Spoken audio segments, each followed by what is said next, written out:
Olá, pessoal. Então, essa semana nós vamos começar realmente as doenças da tireoide.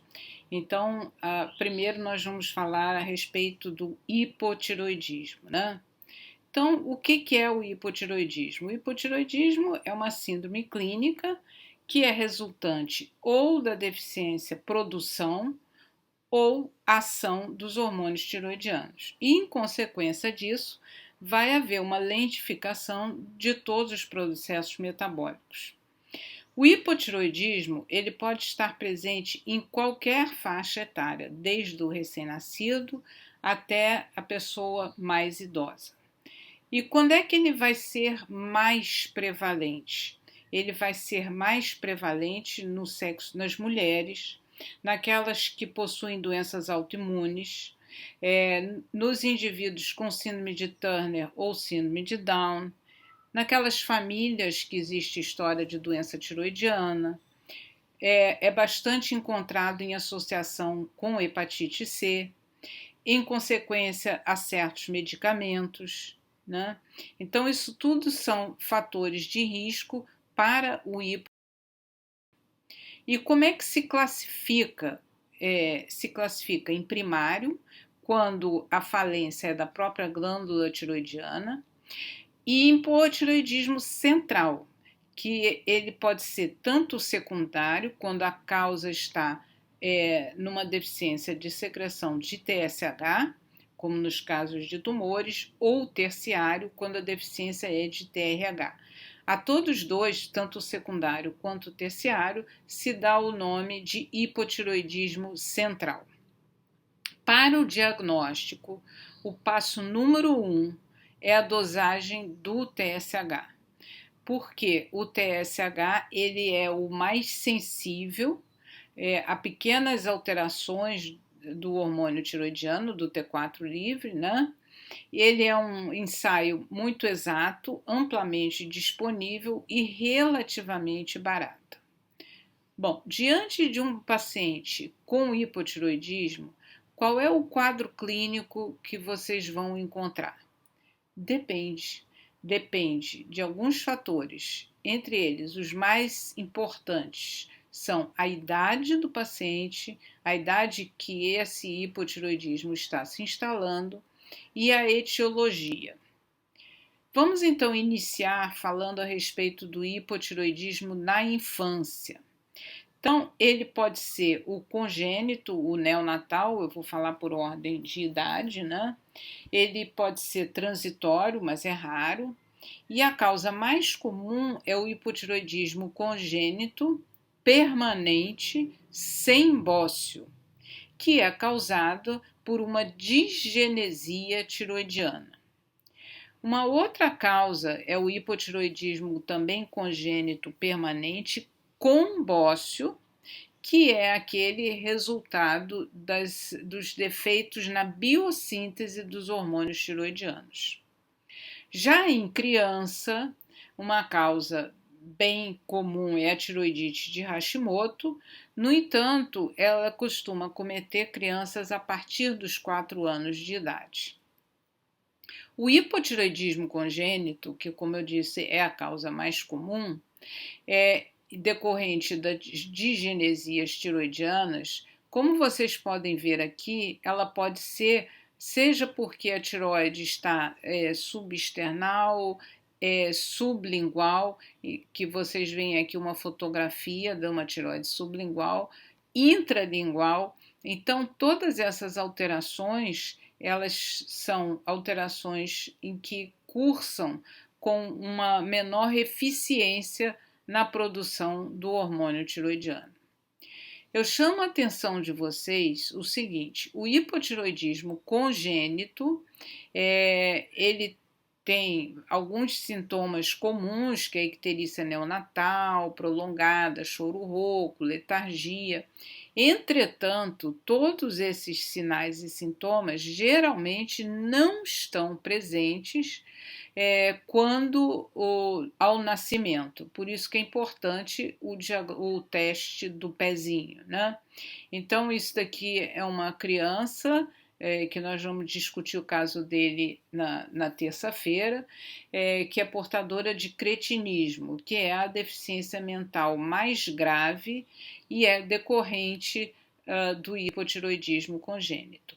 Para evitar esse desfecho tão dramático como esse, é que é obrigatório no Brasil e em vários países no mundo a triagem neonatal. Então, é o famoso teste do pezinho.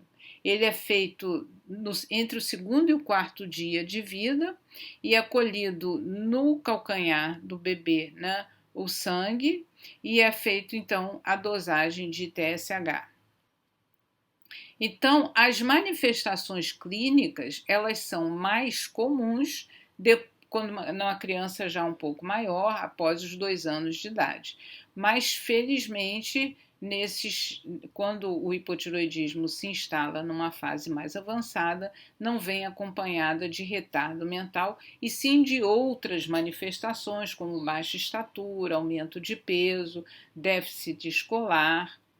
E como é que a gente vai diagnosticar? Além do TSH, como eu disse lá inicialmente na aula, que é o exame mais sensível, na criança nós também devemos avaliar a idade óssea e que nós vamos ver que está atrasada.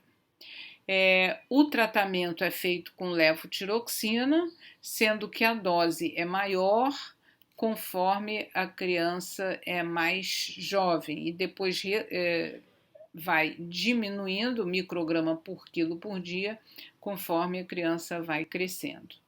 Então, aqui vocês veem uma criança que foi diagnosticada com hipotiroidismo, né? Não é o hipotiroidismo congênito, é uma tiroidite de Hashimoto, a resposta ao tratamento, e veja como essa menina ela teve uma desaceleração do crescimento, que depois retomou a sua faixa de crescimento, também ela teve uma perda de peso inicial, mas também depois recuperou, né? Então, isso daí é um exemplo lindíssimo de uma criança que foi tratada. Já no adulto, hipotiroidismo no adulto, a causa mais comum é a tiroidite de Hashimoto.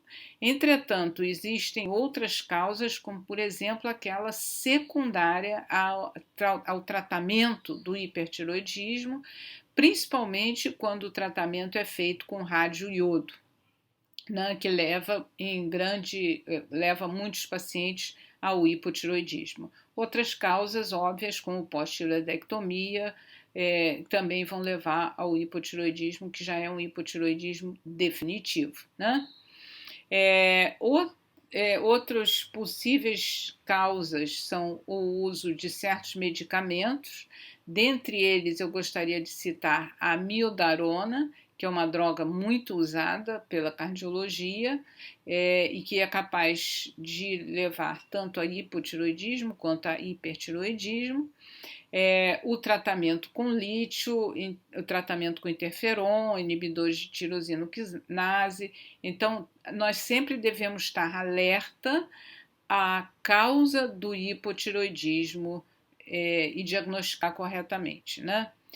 O hipotiroidismo central, ele é bastante raro. Lembro a vocês que tanto pode ser secundário quanto terciário. Existem inúmeras causas, dentre elas, talvez o mais comum seja traumatismo craniano, né? Mas existem outras, como tumores hipofisários, doenças infiltrativas, como a hemocromatose, a sarcoidose, né? E, em geral, esses hipotiroidismos eles vêm acompanhados de outras falências hipofisárias, então levando a um quadro, muitas vezes, de panhipopituitarismo. Bom, quando é que a gente vai rastrear para hipotiroidismo, né?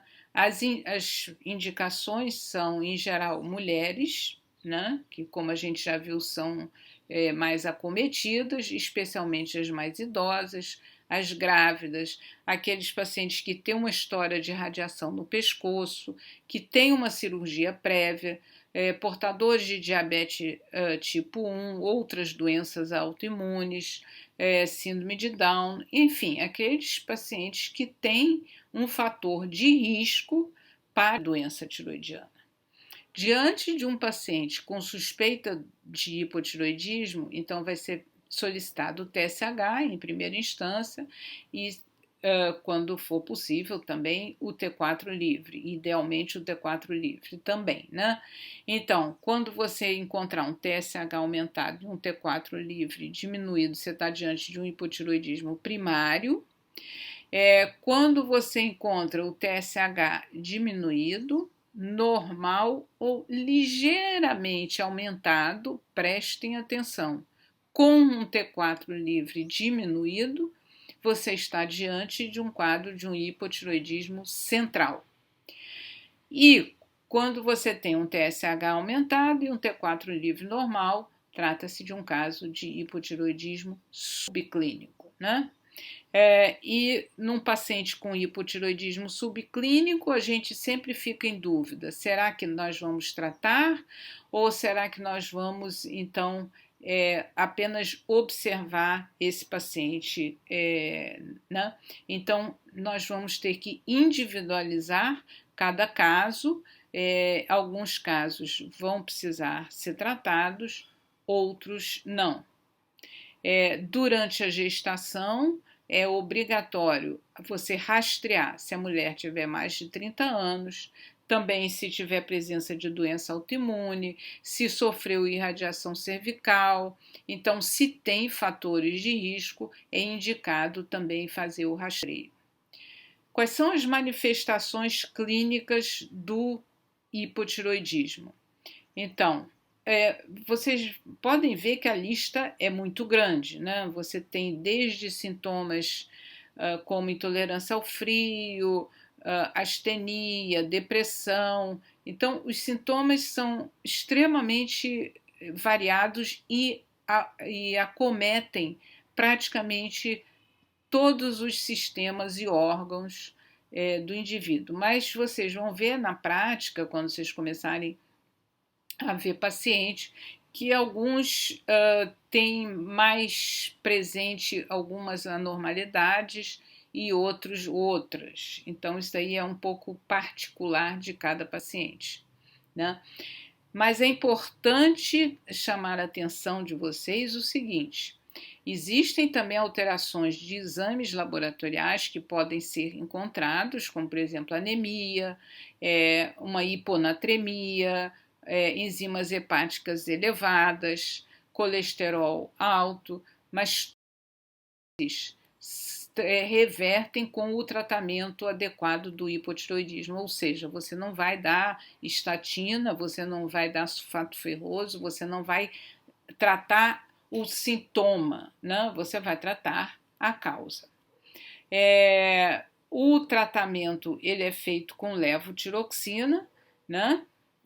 Sempre a recomendação que deve ser feita em jejum, e sem nenhum, em jejum significa também chamar a atenção do paciente que ele não deve usar nenhuma droga, né, durante o uso do hormônio tiroidiano. E como avaliar se o tratamento está adequado?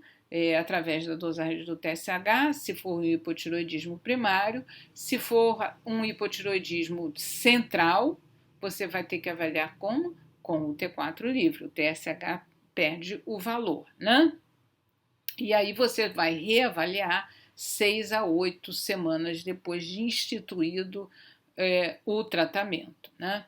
Agora, uma coisa também muito importante, pessoal, é que existem inúmeras situações em que há necessidade de mudança na necessidade diária de levotiroxina.